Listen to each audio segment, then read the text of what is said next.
God encounter moments. Yun. Yun sana po ang kinokolekta natin.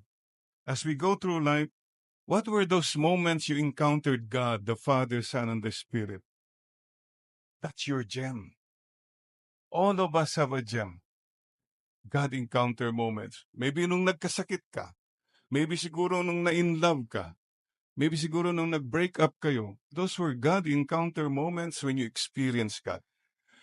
Focus on this moment, itong real treasure. Hindi yung gems mo na ang dami kang mga, kung ano-ano dyan, mga burloloy. These gems will pass.